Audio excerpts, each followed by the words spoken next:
Brandon, What's up, guys? how's it Yo, going? Thank you It's for joining us. going good. I hope you like my hat.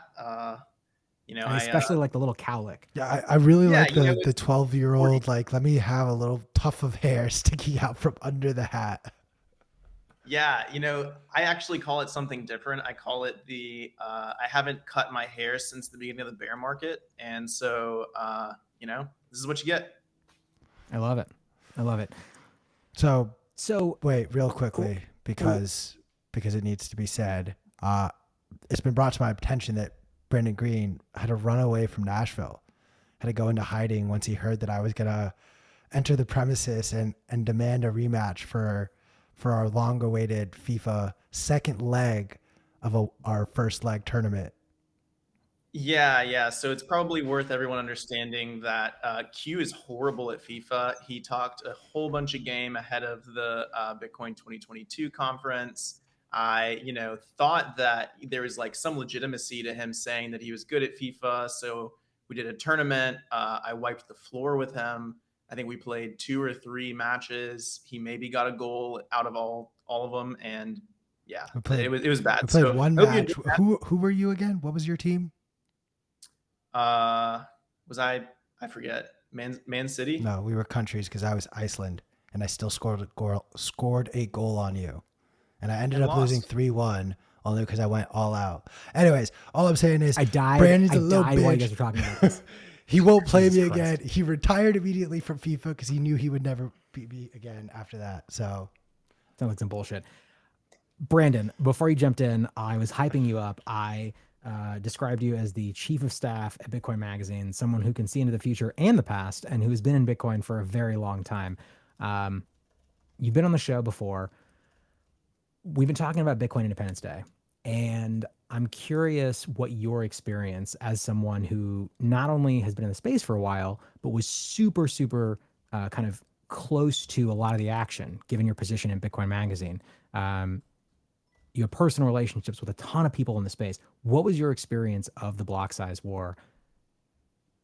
Yeah, so I mean, it was fascinating, right? I remember at the time there was, Aaron Van Werdum was writing kind of the de facto description of what was going on. He was teaching me at the time about concepts such as covert ASIC boost and other kind of Bitmain. I don't know if conspiracy is the right story because I think it ended up being true, but just some of the conversations around the block size war and how Jihan and kind of the Bitmain side were folding into Bitcoin and whether they were even being good actors in the space, and it was fascinating at the time. I mean, I was really drinking from a fire hose. I was just learning about Bitcoin, and here I was kind of on the back end of a lot of the writing about what was going on. So, it was a fun summer. It was a crazy summer.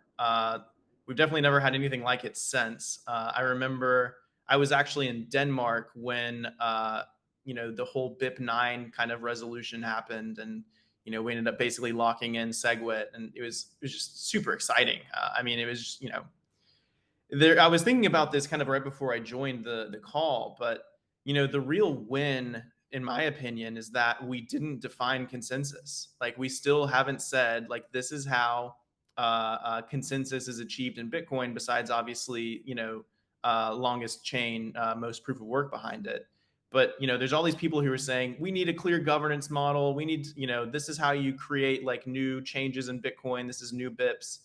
And I think that's such a short-sighted view because it's in some ways, if Bitcoin is like a digital consciousness of humankind, we don't even know how consensus works in our own brains. So how are we supposed to define how consensus should work for the entire Bitcoin network? It just didn't make any sense to me. So I think the real win is that obviously the users won, but also that you know we didn't have to define and say, yeah, well, the miners, set consensus or this group sets consensus. No, it's resultant from the economic activity of the nodes. And I think that that's just, its own sort of resultant, emergent, cool fact. What were some of the most significant like moments for you during that process? Like how did your own, you mentioned sort of your understanding of consensus. How did your own understanding of what was going on shift based on the conversations that were happening publicly and also the ones that were happening internally? Like did the if you're comfortable talking about it, like how did the understanding of the situation from Bitcoin Magazine's perspective shift during that period? Because there was so much going on. I mean, like grown men were like crying. It really felt like, again, I was very peripheral at this point. I didn't really understand the true power of Bitcoin at that time. I was just sort of a spectator. But I remember like on Twitter, like I mean, people were losing their minds. Hmm. Yeah, I mean, so I'm just thinking back to kind of when it happened. I was learning at the time. I was basically an intern starting out in the summer of 2017. And so I went from intern to, full-time employee while kind of being, an intern-like character with all of it. So hearing the conversations, not having enough context on everything at the time. So I feel like I have a very odd memory of all of this. But so for instance, I remember early in that summer, everyone was talking about how the blocks were starting to get filled, and like the transaction fees were really starting to get high. And what are we going to do about this? And I remember early on, I was like, man, it sounds like a bigger block would solve this, right? And I had to learn, like, we're not talking about solving this problem for tomorrow. We're talking about creating a system that can work indefinitely in kind of the ways that we stipulated. And so, Tyler, our CTO, kind of sat me down and taught me about SegWit and how it worked, and the way that the mechanism was locking it in at the time. And just the kind of I think we were sitting at a 75-ish% signaling for SegWit, and we had been there for months at that point. I mean, it felt like it was never going to happen, right? And so it was that summer then that at Consensus, there was this sort of, whatever you want to call it. I think we call it the New York Agreement now, but it was this agreement where the miners and some of the big exchange companies and the CEOs all came together and had this handshake deal that said, you know what, we will implement SegWit. Bitmain specifically will signal for it, and at the same time, there will be a 2x increase in the block size. So it was, known kind of colloquially as SegWit 2x. Well, that absolutely set off a firestorm. And what was really cool is that this character emerged through some, posts, some writings on Bitcoin Magazine, especially, again, Aaron Van Wordham did a great job documenting all this. A guy named Shaolin Fry, who basically became, I think, one of the most unsung heroes of Bitcoin. I mean, Shaolin Fry, I don't know if that pseudonym is even still used anywhere, but basically kind of wrote the playbook for the new for SegWit, where you could have a user activated soft fork.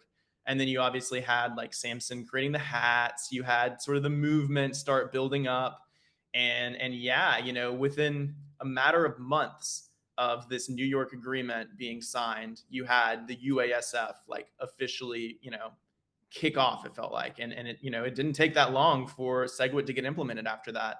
I remember then later that, I guess, early fall, sometime around was it mid-August, late August, or mid-September, when SegWit 2x was supposed to fork off, and old Jeff Garzik had miscoded the block. That's why he's known as off by one Garzik, because the SegWit 2x never launched because he misprogrammed which block it was supposed to launch in. So never got off the ground. You ended up having the classic Bitcoin Cash fork from Bitcoin, which created its own planned obsolescence because they legitimized the idea that you hard fork from Bitcoin. And so then the next time there was a disagreement, there was a hard fork from Bitcoin Cash. And then there's been more hard forks ever since. And so it's like, that was already dead on arrival. And yeah, I mean, Bitcoin has just continued to grow since then. I mean, it's been amazing. So moving away from the kind of block size war, what else? A question I like asking all of our guests, and thank you for joining last minute, Brandon. What are some of the other things that you see happening in the space right now that are really exciting to you, whether technological, from a policy perspective? Uh, what are you excited about at this point in this bear market? Yeah, so I mean, I think that there's a few different narratives that are starting to form that are interesting, right? And so one is about like how does Bitcoin maximalism actually defined? And I think that Pete Rizzo is doing a good job really trying to document and kind of codify what Bitcoin maximalism does and doesn't mean, and how broad of a topic it is. And so, we've seen the classic. I mean, at this point, it's just classic. Like, the bear market comes, we all start fighting with each other, and we all start blaming each other for why Bitcoin's price is down. And so you kind of got this coming to a head with Carter, and him turning in his maximalism card, right? Whatever. We don't have to go rehash the whole thing. But I think that the question that resulted from it is like, what are the actual fundamental points that everyone is disagreeing on, or that the Bitcoin community still isn't sure about? And I think one of those that is continuing to get kind of discussed is, what does Bitcoin look like in terms of a tech stack in hyper Bitcoinization? Is there one consensus rail that it trades on, which is the Bitcoin chain? Are there multiple rails, which is the multi-chain? This is kind of what Carter was talking about. It's also what Eric Wall and Udi and some of the other guys talk about. Like, does Bitcoin trade on all of these different rails, or does it just trade on the Bitcoin rails? And what are the trade-offs of that? Is that good for Bitcoin in long term? Do we need a network effect that's splintered like that, or do we need to kind of coalesce around a specific chain? And so, that's something that I don't think we've really clearly seen like the answer to yet, right? Like, everyone's kind of using their first principles and arriving at conclusions, but it's not like that's been, you know, there's no falsifiable set where you can say, all right, this failed, therefore we can move on from this conversation. Like, it's still outstanding. And I think more people need to prod themselves about, like, what does Bitcoin look like in the future? Is it something that I just hold on to and, leave me alone, I'm holding my Bitcoins? Is it a multi-chain asset that takes many forms and is pristine collateral, all types of the different, forms, right? Do we need centralized entities to be kind of the platforms through which you buy and sell Bitcoin, or buy and sell things with Bitcoin, where you collateralize and lend your Bitcoin? Like, how does that look? I think is something that we just need to keep kind of prodding ourselves on and thinking about. And I don't have an answer for it, right? I think that it's just the right question to be asking. So that's one. I mean, there are other things, there are other questions that I'm thinking about, right? Go for it. Another one would be, as you're starting to look at politicians, more and more involved in the space, one thing that's going to be fascinating is, like, who were our real quote unquote friends, right? It's easy to come out and support a Bitcoin when it's growing and it's exploding, and you, the politician, can see the dollar signs in kind of signaling for it publicly. It's another thing when we're in a bear market and it's not the sexy thing, and it's not, maybe not even popular to be talking about it at the moment. Are they still going to come out and defend it? I don't know. My gut says probably not. I think that maybe you have Lummis. Maybe there's a couple other ones who, like, actually care about Bitcoin, but I would say for the most part, they're just there to get more votes and figure out how to, co-opt our movement. So I think that's going to be another interesting thread. And then, the biggest thing that I'm paying attention to specifically for Bitcoin is the resolution of basically the macroeconomic crisis we've thrown ourselves into.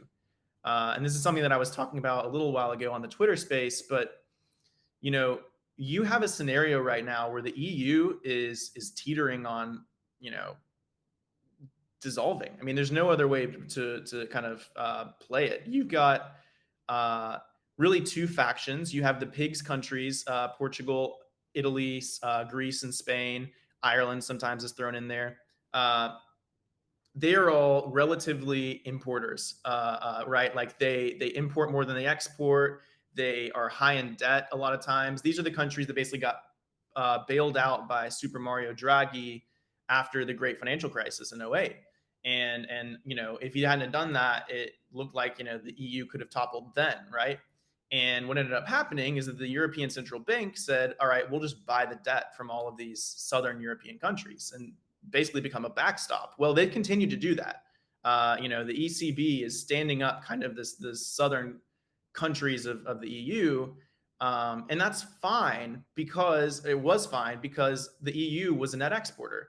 And so because of that, you know, you still had like demand for the currency coming from abroad.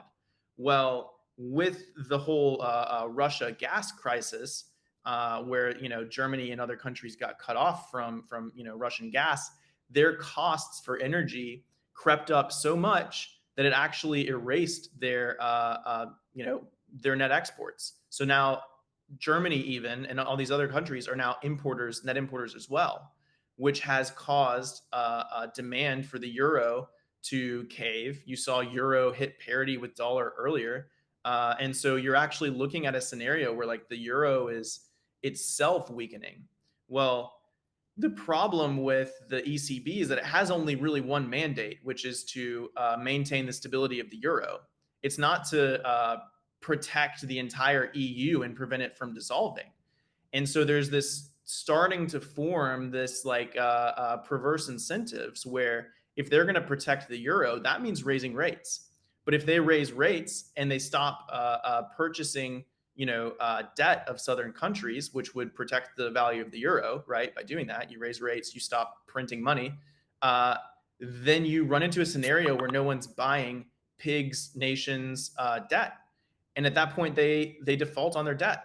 And so if pigs nations default on their debt, again, this is Portugal, Italy, Greece, and Spain, you're running into a problem where like they need to redenominate in their own currency so that they can actually, you know, print their way, inflate their way out of it. That's kind of their only choice. And so that's like starting to happen. I mean, the ECB actually raised rates 25 basis points last week, and you know, at the same time, you saw Super Mario's step down as the prime minister of Italy. So, I mean, you're seeing some of the machinations of this happen right now. This is very important to pay attention to. The alternative would be if the northern countries, you've got like, you know, kind of Scandinavia plus Germany, which had been the economic powerhouse. And I'll explain why kind of all this matters with Bitcoin, right? But you have the economic powerhouse that have been these net exporters that are seeing the inflation in the system, and they're saying, wow, okay, we don't want to keep printing all this money. We need to tighten up so that like we don't all see this rampant inflation to prop up the pigs nations, right? And so if the inflation isn't curbed, if the spending by the government isn't stopped, then the northern countries will all elect their own populist leaders, similar to how the UK Brexited. And you will see like Germany and like some of these northern countries exit the EU on the other end, right? So the reason why this is interesting to me for Bitcoin is because there's not a lot of solutions for Europe. And if that happens, then you're going to see huge amounts of currencies basically being minted and printed overnight.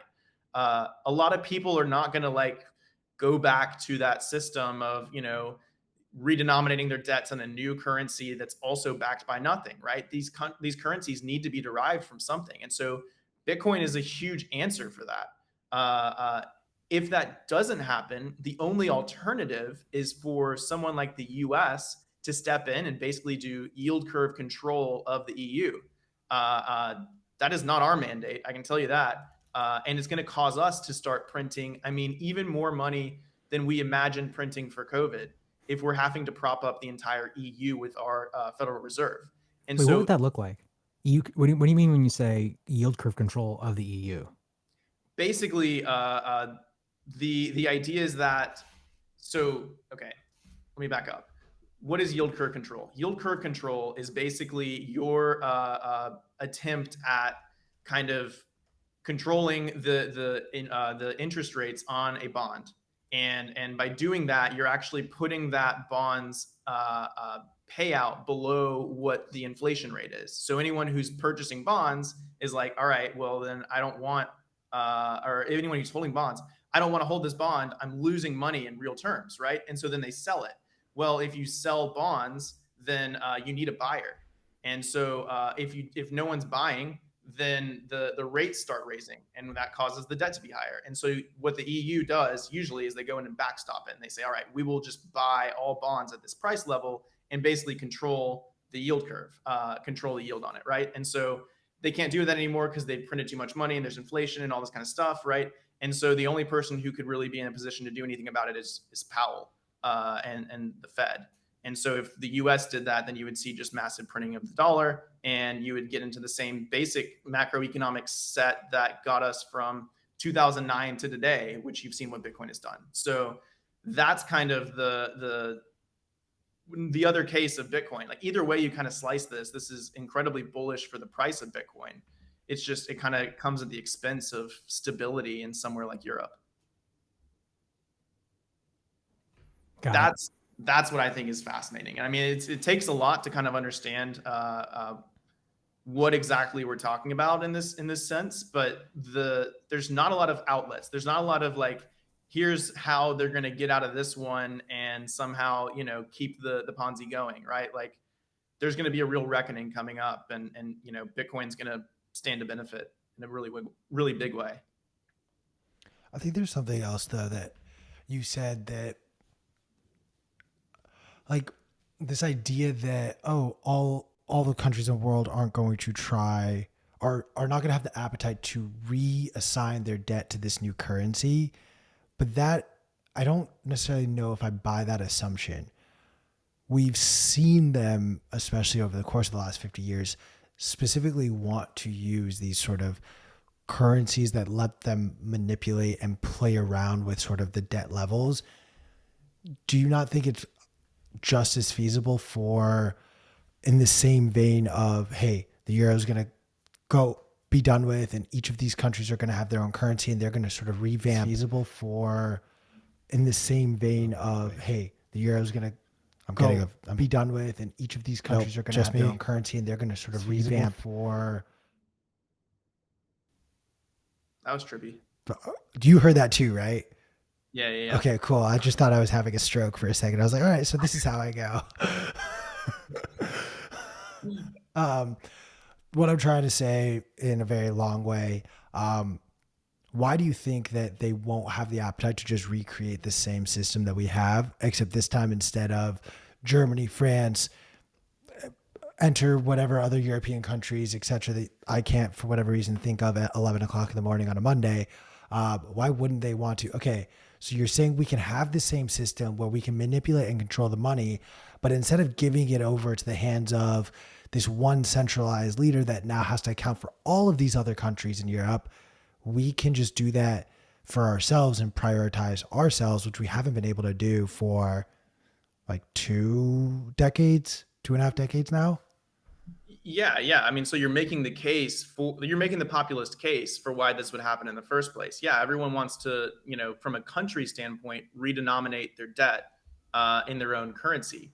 The thing is, you as a resident, say of Greece, are going to wake up one morning and Greece is going to say, all right, turn in all of your euros for the Greek, you know, whatever the currency is there that they're going to create. God help us. And we'll just call it the Greek dollar. And the exchange rate's going to be 1-to-1. And so turn in your euros and we'll give you one Greek dollar in return. And we're going to redenominate all our debts here, and we're going to print the absolute living heck out of it in order to be able to pay off all of our debts. are you going to just say, yeah, okay, like take my money, here we go. Like, let's see what happens with this new shaky currency that has like minimum economic backing. Or are you as a citizen going to be like, all right, I need to be storing my value in something that's a little bit more stable than this brand new currency that they're printing bukus of in order to just get themselves out of debt. That's the scenario we're talking about. Sure, the countries are going to love it, but it doesn't mean that this currency is actually going to be valuable, and it doesn't mean these people who up until now had been relatively financially stable are going to just, you know, waltz right into this new system happily. I think though, like I agree with you and I want to see that world where people are just going to opt out, but unfortunately the masses will just do what they're told. And the masses will go to the easiest route, and what's probably far more likely, rather than even printing, like the literal act of printing, I don't think we will ever see again. I genuinely think what we'll see is like, oh hey, you have an account that's linked to the Bank of Greece. We're going to stay on that country for this example. Guess what? We've now redenominated all your funds. It said you had 10,000 euros in there. Nope, you have 10,000 Greek dollars now. The change has been done for you. Don't even worry about it. We took care of it. We did this for you. Not because you asked, but we think this is for your best interest. That is to go down this rabbit hole with you. That is what I think is far more likely, which is far more troubling because the average person is just going to kind of be like, okay, cool. I'll move on with my life. You're making, in essence, the user experience of this transition so simple. Okay, I can still go to my same bank. Oh, we're not going to use cash at all. It's all going to be digital transactions. Focus on your cards. Okay, cool. Yeah, I mean, you're not wrong that that's probably how they're going to do it. They're going to just tell them, hey, like, these dollars are Greek dollars now. These euros are Greek dollars now, period. Sure. But that doesn't mean that the person isn't going to turn around and be like, I got to get out of these Greek dollars, like, especially if they just start inflating like crazy, right? I mean, people are rational actors in their own economic sense. And so, you know, if they see that their value is being inflated like crazy overnight, they're going to get out of that. Like they're going to find something to redenominate in. And, in this scenario, we just talked about the fact that bonds are being yield curve controlled. And so they're not going to just redenominate into bonds because they're losing money holding a bond. So the only thing that makes sense is for them to find some sort of financial tool that is unaffected by inflation of a new currency, like the printing of a new currency, and then B is like, not a debt instrument because the debt is really risky to hold and doesn't even yield above the rate of inflation. And there's not many things you can buy that solve those issues. The very obvious one, the one that's been bought for thousands of years, is gold, right? But I think we all agree, like Bitcoin's a better version of gold, just in that one sense. So that's why, like, maybe that, not everyone's going to do it. Sure, some people are just going to go on with kind of their new currency that's being printed, and they're not going to think twice about it. And they're going to wake up one day and wonder why they're so much poorer than they were under the EU, right? But the ones who kind of are, pitching a fit and saying like, no, this is not fair. This is not, I mean, this kind of disrespects my fundamental human rights to be able to just store my own wealth, right? Those are the people who are going to become Bitcoiners, and they're going to become Bitcoiners overnight.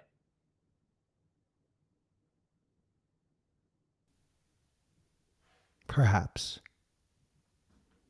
So Europe is slowly collapsing and failing. We're bearing witness to the slow and steady demise of the dollar. We talked at the very beginning of today about Japan actually making surprisingly a right decision by their central bank specifically, and nixing a CBDC. I want to get your sense, what your sentiment is around the introduction of CBDCs. Do you think that is going to be a part of this sort of new iteration of fiat, if you will? Well, definitely. I mean, every central bank wants the ability to control their, citizens even further than they could before, right? Like this is this is not a very controversial statement to say that every country eventually is going to create a CBDC of some sort. Sure, the Bank of Japan said we're not going to do it right now. They cited the fact that like their people actually, dissented against it, which is, good for them. Like that's awesome. But, you're kind of you're delaying the inevitable in my opinion. You've got too much interest in the central bankers of the world being able to influence consumer spending. Say, we think you're bad for our society we're building, we're freezing your funds, or your economic acts are not helping our GDP. We need you to stop. Yeah, I muted my Slack. Sorry, guys. I know it's been pinging. We need you guys to start spending your money. So every couple of minutes or every couple of days, we're gonna take away a tenth of your money that you're holding in there, right? And so it's just there's so much control that it offers. It gives them complete insight and like ability to see who's spending money on what and what consumer behavior is and all this kind of stuff. They're just going to use it. Like it's just a matter of when. It's terrifying for people who love human rights and freedom, but that's going to be the battle of the future. Is just like Bitcoin versus your CBDC, and I'd like to be optimistic and think that there are still some institutions out there who care more about like the human condition than their own power. But I think that those institutions are few and far between nowadays.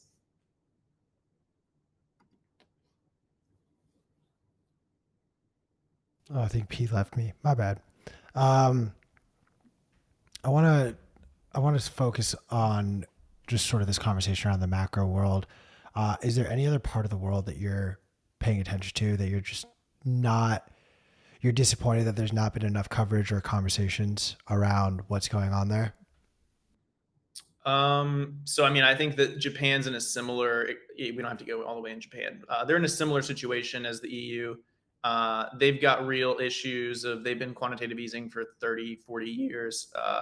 They don't have a lot of things to throw at this problem that they're having, and the Japanese yen is collapsing against the dollar as well. So they're in a spot where we'd probably soon, like Powell would have to basically do the same thing for Japan that I was saying he's gonna have to do for Europe, which is again more money printing, which will cause Bitcoin's price to increase again. So, but we don't have to get into all that. Another thing that I think is an interesting trend and something that like everyone should be concerned about is the less economically stable countries that are seeing real inflation hit, and especially inflation in food prices.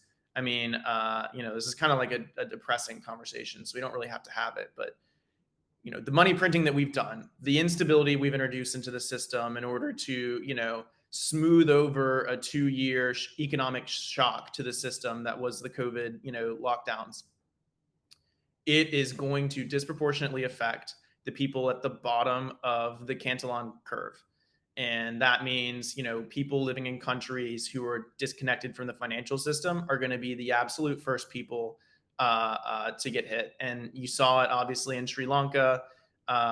You're seeing it in a few other countries that are starting to get some real, movements and protests forming. You're seeing it in like food inflation, even in Mexico. I saw earlier today, like Mexico is starting to see huge amounts of inflation. And, all of these areas that are just less politically, socially stable than somewhere like Japan, the US, or the EU, you'll see something akin to the Arab Spring 2.0. I mean, it goes without saying, like in Libya, during the Arab Spring, when they were, toppling Gaddafi, they were chanting bread, brotherhood, and God. But it was always bread first, because at the core of what they were upset about, in the core of why every human in existence revolts against their government, is because they can't feed their family.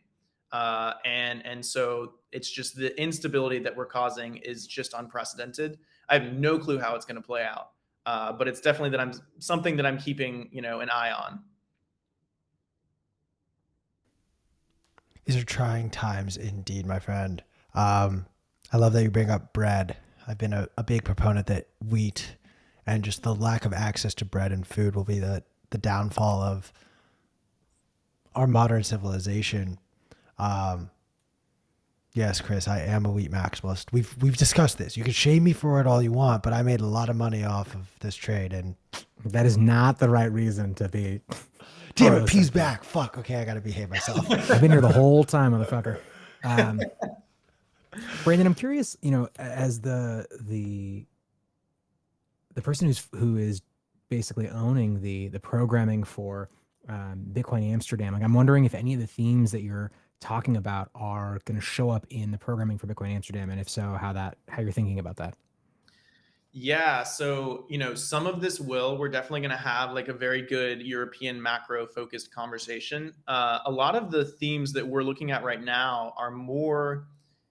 I mean, there's some that are definitely kind of going to bleed over, but something like the proof of work ban that the EU tried to do, the travel rule, the privacy regulations, where like any transaction over 1,000 or $800 or whatever it was, like has to be fully KYC'd. Like those are all things that I think we're really going to be leaning into, because I mean, talk about draconian measures, banning proof of work in the EU. Like, what? How did that almost get to the point of getting passed? That's just It's fucking insane. wild. It's insane. And shout out to Patrick Hansen, who basically was like, I don't know, one of the sole champions of our space that I saw anyway, who was fighting back about this proof of work ban, and succeeded, and it was awesome. And we had some MPs who like got it, who understood why a stable load on the energy grid might be a good thing, right? Like maybe there's use in that as we're trying to transition into clean energy, that you can just kind of deploy energy consumption that you can monetize and use to cheapen new renewable resource development. Who knows, right? Like just might make sense. But yeah, I mean, that's going to be a huge conversation there. And it's going to be a huge conversation moving forward as we just talk about like what society is even for. I mean, if you wanted to get real meta, I think that the biggest challenge facing the first world is, what do we even want to accomplish as a species? I don't think we have any goals anymore. Like, what are we working towards? Do you guys know? Like, what's your take? What do you think humanity is working towards as of today?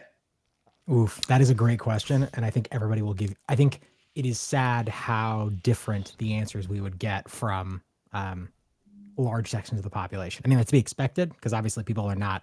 Thank God, we're not a homogenous entity. But Answer the question, P. yeah, sure. But you have to answer first, and then I'll give my answer. All right. Also, go fuck yourself. I would. My personal answer is that we should be working towards the continued success and improvement and expansion of humans. We live in a cold universe, and it is a miracle. And I don't mean that. I personally am not a religious person. I think it's even more amazing, from my perspective, that what we are developed through random chance. It's my own perspective. Not everyone shares that. There are probably other sentient species out in the universe, but as far as I know, we have not contacted them or had contact from them. I think it is our responsibility to keep this torch, which is humanity, burning in this cold universe. I think that is that is a major thing that I spend a lot of time thinking about, and also progressing. So I want to see us get off of this planet. I want to see us become more robust, so that if a meteor hits us or a giant solar flare fries half the life on this planet, that like we continue to exist. And that's kind of the root of my beliefs around what we should be gunning for as humans. What do you think, Hugh? Are you an Elon Musk simp? Fuck no. I mean, Absolutely from the not. But that doesn't sounds of mean that. it, from the No, sounds of no. I it, you mean, kind of are an are you apologist kidding for me? His Elon whole Musk. shtick. No, no, no. He has a very different shtick. He says that publicly, but his whole shtick is, Oh, because understandably, if you understand the incentives, it's just how can I make, as much money as uh, possible. yeah, yeah, certainly, but also like how can I make, my company, you know, as big as possible. It's my view. That's a very simplistic answer. I But mean, to Q, me, I want to hear your answer. Wait, hold on. I want to hear your answer to this question, and then I want to hear Brandon's because Brandon, let's be honest, is going to be the most articulate of three of us. so You're going to be like Teletubbies. so I think the two big. I'll caveat this and say there are two classes to answer this. There's the answer that I think is the general consensus, and there are a few different things. You know, space travel, space exploration, the longevity of human life, however, is the one that I think is the thing most a majority of, I'm going to say a word that maybe some Bitcoiners will literally revolt and throw something at me on screen, but like scientists are genuinely working on. And I mean that through the lens of like expanding human lifespan as well as, you know, combating certain diseases like cancer. So I do think that is something that is being thought and worked on extensively. Personally, however, I could give a flying fuck about any of that. I've accepted on year 50, like we're good. I've made it 30 years longer than I should have made it on this God's green earth. So I'll be good at 50. And I genuinely want to leave this world knowing that it does not matter where you're born, you have access to clean drinking water. It is crazy to me that it is frankly a bullshit lottery where you are born and that determines whether or not you have access to water. I don't give a shit about your access to the internet. I don't give a shit about access to anything else. You literally, as a human being, cannot survive without water. And it blows my mind that about 1/6 of this world just does not have that access. So, Wait, wait. Everything that you do is geared towards getting water access. That's a mean. That's got to be a means to an end rather than the end all be all, right? Like we're not done once everybody has access to water. Right? no, of course. It's just, I genuinely think that is the biggest problem in the world. I think the fact that there are people born in this world who do not have access to clean water is the largest shortcoming of humanity at this present moment, more than anything else.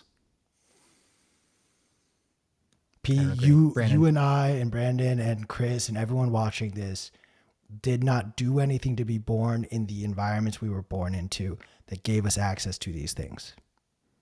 I don't disagree.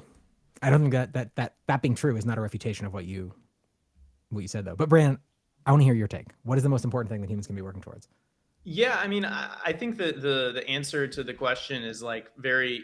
I don't think there's a wrong answer. I think that ultimately, like my goal in us, you know, even asking the question is to point out that like nothing we're really talking about is being talked about at a national or international level. We're so busy, you know, discussing the social issues of the day that like we're not even worried about like who's actually driving us forward. I think that I think that if you wanted to, you know, look at this from a Bitcoin lens, you would first off say that like the number one correlation to human thriving is energy consumption, right? And I think that if you look at just looking at, you know, just looking at what Bitcoin's incentives are and how life formed from a, you know, entropic standpoint, you would say that like humans were able to coalesce into like a complex organism because we as organisms are more effective at creating entropy in the world than if we were all just floating particles. And so because of that, I think that, you know, Bitcoin is another way for us to create more entropy in the world. And so, you know, from my perspective, I think that the human kind of condition is built for two things. Number one is to, you know, basically consume more energy. And that means to grow beyond Earth and continue to create more life. And then I think in order to do that, you have to create an incentive to burn more energy, and you have to create a system by which there's cooperation. And I think that that's Bitcoin. And so, you know, in my opinion, like I think Bitcoin is one of the key things that like will help drive humanity forward. And you know that's why obviously I'm bullish on it and you know working in the space for so long. But It's also why on a day like Independence Day, I'm thinking about these kind of questions, because it's just like, what can Bitcoin force us to do and help us achieve that we wouldn't be able to achieve without it? Well said. You were right. He did give the best answer. Obviously. I don't think so. I kind of got distracted by the comments. So, Call out some comments. What are you seeing that you like? who, me? Yeah. Uh, I just saw the elites know that global warming will lead to a global renaissance. That's why they're trying to reverse it. Ooh, interesting take. Uh, yeah, I mean, so the short of it is just like we don't have the answer to why we're here. We don't have the answer to what society is supposed to do. We don't have the answers to any of this. But if we stop asking the questions, then we've stopped progressing as a society. And I'm afraid that we've stopped asking the questions, that we've become so short-sighted on who should have what resources and what's fair, that we've stopped like pushing forward what humans can do and what we are ultimately supposed to be. And like, dude, I'm of the opinion, the camp of the rage against the dying of the light. Like if I'm on the Titanic, I am scrambling for a lifeboat and I'm swimming until my arms give out. Like, I think that the struggle of survival is like the most beautiful part of human condition. And so I don't want us as a society to take our foot off the gas. And I think that's why Bitcoin's so awesome. It's just like, it's something that forces us to continue to work towards producing energy and like, being a sustainable society from an energy production standpoint. It's so important. It's so important. What do you think? Where do you think the conversation around Bitcoin and ESG needs to go versus where it may unfortunately go? I think ESG is dead. I don't think it's even going to be a term that we use in like a year or two. I think that it was like an attempt in a moment of, peak. I mean, we were just peak bull run. That we were like, what if we just start making everyone invest in things that are environmental, social, or governance, right? And it's just like, okay, what does that even mean? We'd never had a definition of what is or isn't ESG. When we got into late stage ESG, that I would call where we are right now, you saw all sorts of just hilarious companies enter the ESG moniker, including things like, gas companies and, I think like Coca-Cola is an ESG company. I don't know. There's like, it was just ridiculous how it's being applied right now. And then we're going to go into, a recession where like, we're not going to have the luxury to kind of invest in, things that may not make investors money. And so, I think ESG is pretty much dead. I'm not following it that much anymore. Really? Wait, you think it's dead as in like we don't need to worry about it anymore, or it's dead as a narrative, or? I think it's dead as a narrative. I think like the bubble has popped around it. I think you have enough outspoken people who folks would think are like would fall under the camp of ESG that are calling it, stupid. And it's just, it's not going to catch on. Like, whether the government's going to be able to mandate, BlackRock only put money in ESG companies, maybe that continues for a little bit, but it's not going to be popular. No one's going to be like, yeah, ESG, like, the narrative's dead. Like, who are you thinking of specifically? Like, what are the news stories that lead you to conclude that? Oh, I mean, the obvious one being Elon and Tesla. Like, Tesla has been specifically excluded from ESG because they don't have union labor. And Elon has publicly come out and said, like, we're one of the biggest solar companies in the world. We're one of the biggest electric vehicle companies in the world. Like, who is doing more for the environment than Tesla, regardless of whatever your counter arguments in solar and all that is. And then, like, he got excluded from it. And he said, Elon is like the first person to be like, ESG is stupid. It's like, it's a scam. And he literally said it's a scam. So it's dead in my opinion. Like, that's too much of a shot across the bow. But you don't think that, I think because he's such a troll, right? Because he's done so much stuff via Twitter and other public, platforms. I don't think people are taking him as seriously as they used to. And so I worry that I don't know. I feel like it's not dead. I feel like there's a lot of I mean, policy work going on that is, continuing to try to at least leverage the ESG narrative as a tool in order to continue to suppress people financially. I think it's just a means to an end for the average person. But I don't know. I, I feel like I, it's still an effective heartstring to tug. so I disagree with you, Brandon, and I kind of pseudo agree with you, P. I think this is when you see someone like Elon come out and say like, "Yo, ESG is fucking bullshit. I've literally scammed it, and made billions of dollars off of this bullshit fucking thing you guys have created." The ESG advocates are not going to be like, "Oh, this guy who literally spends his entire life thinking about energy use and its place in the future of civilization thinks that this is bad." It's, hey, this guy is saying something I don't agree with that doesn't align with my beliefs, so therefore he's a troll. And I think the narratives in that echo chamber of climate change is a real, like, dude, they didn't take off that fucking shot clock in New York City. There's still the timer Right. in New York City where it's like, once we reach this point, like, climate change is irreversible. Like, Wait, hold on. I don't think anybody would claim that. Actually, I'm sure people would. But Elon Musk is not like laser focused on improving the environment. He's laser focused on like improving and growing his bags, which is totally fine. Like that's not a moral judgment on my part. But I think that when you say like people are calling him a troll just because he's saying things that they disagree with, I don't think that's true. I think people are calling him a troll for very good reason. And I mean, as someone who trolls occasionally, often, I respect it. But like, him supporting Dogecoin, I mean, like half the shit he says is just designed to be extremely inflammatory. And I think that's why people call him a troll. I think he has done a remarkable job of buying a company that already existed, Tesla, and building it to a much larger enterprise and then effectively arbitraging the societal narratives around ESG and basically being able to, kind of twist those around to support his own business. He's done a very, very good job of that.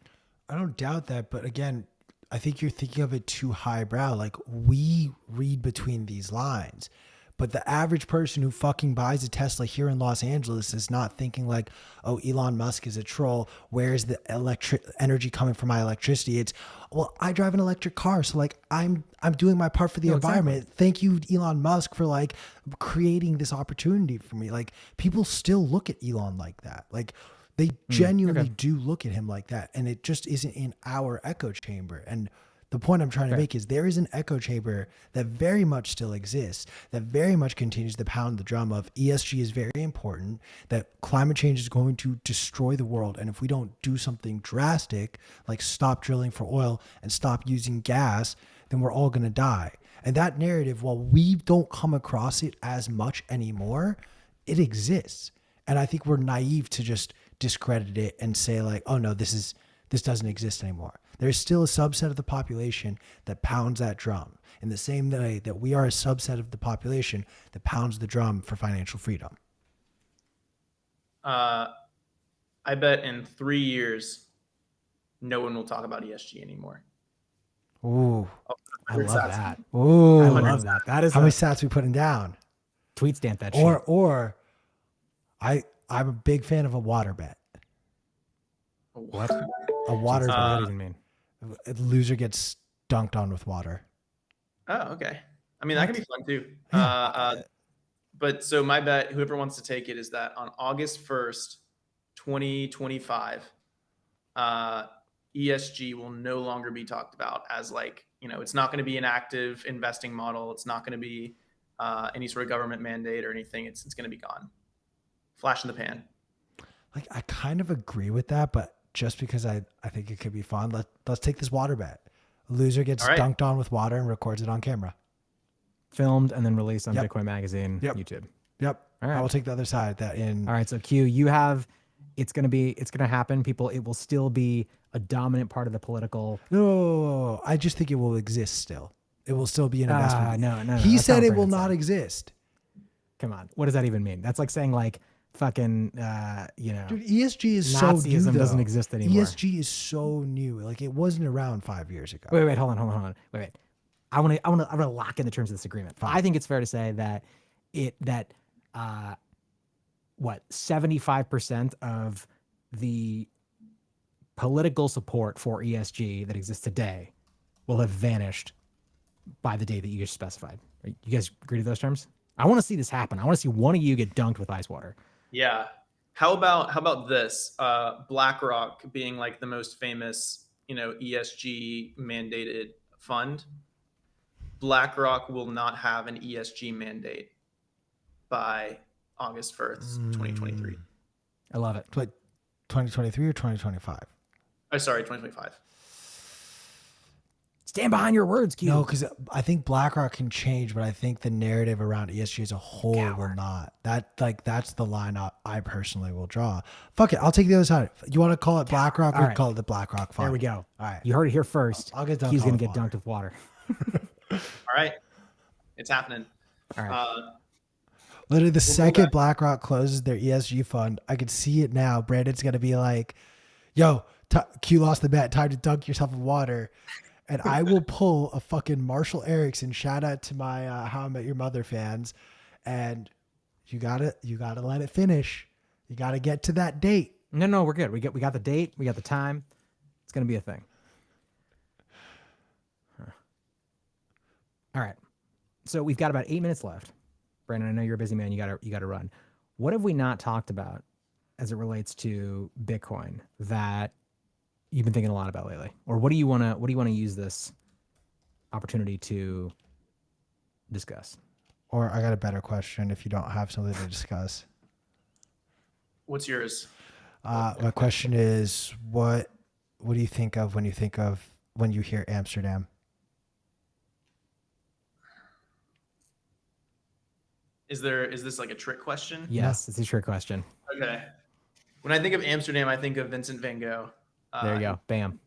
Asked and answered. Go back to my question. So I would say, the thing that probably is, especially considering it's Independence Day for Bitcoin. Did we already talk about, by the way, the $1 for Peter McCormick? Yeah, we Yes, did. but I would love to hear your thoughts on that as well, actually. Yeah. So, I mean, I think that to tie all of that together, I mean, we're in a moment where the attacks on Bitcoin will ramp up. We have yet to exist in an era where there is hostility towards blockchains, where blockchains exist in adverse environments. And because of that, all of these centralized entities, all of these entities that require, just one or two people to succeed, are going to go through their hardest test alongside Bitcoin. But the difference between Bitcoin and all of them is that Bitcoin is actually decentralized. There is no stopping Bitcoin, and the rest of them will collapse. Like the rest of them will get grinded to a halt, and made illegal, and their founders thrown in jail, and it's going to get ugly. And I just think that Craig Wright was such a simple, easy attack on Bitcoin. We should have been able to ward him off pretty easily, and I think we did to a large extent. But I think the damage that he caused, the amount of time that he sucked for so many of our core devs, for people in areas of the world where free speech isn't as protected, like the UK, he became a real danger and a real liability. And so I just want us all to kind of be conscious of the fact that the attacks will ramp up. The enemies, the villains will get more powerful, and the stakes will get raised. And so because of that, we just need to make sure that we're fighting for the core tenets of Bitcoin that keep it unstoppable. And that is its decentralization.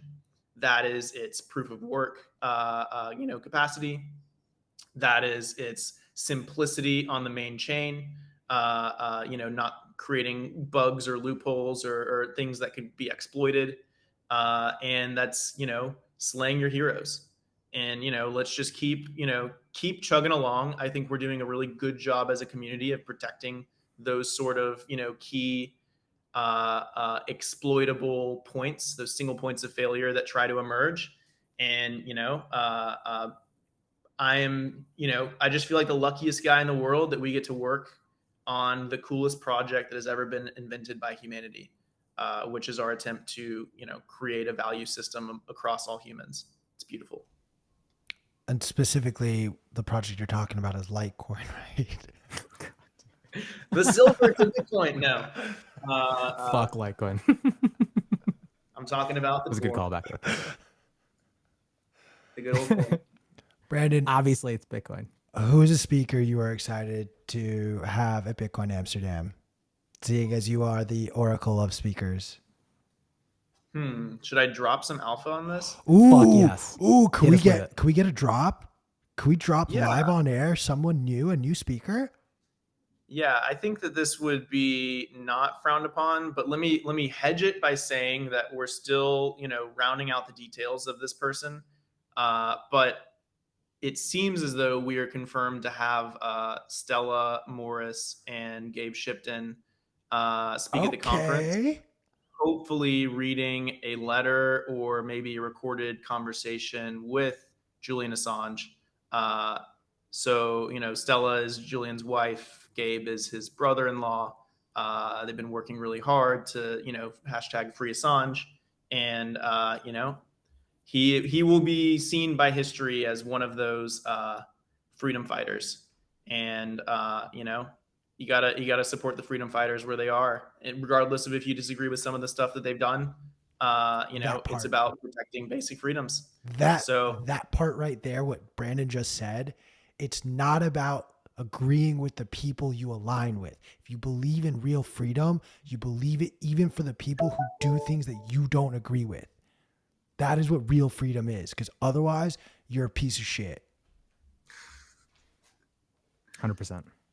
I don't make the rules. I just tell you what the rules are. I love it. All right, my friends, we're just about at the end of our show. Brandon, I want to thank you again for jumping in last minute. This was a rock solid conversation. Super pumped for Bitcoin Amsterdam, and want to remind everyone that you can use code BMLive to get 10% off everything in the store, including, correct me if I'm wrong, your BA tickets.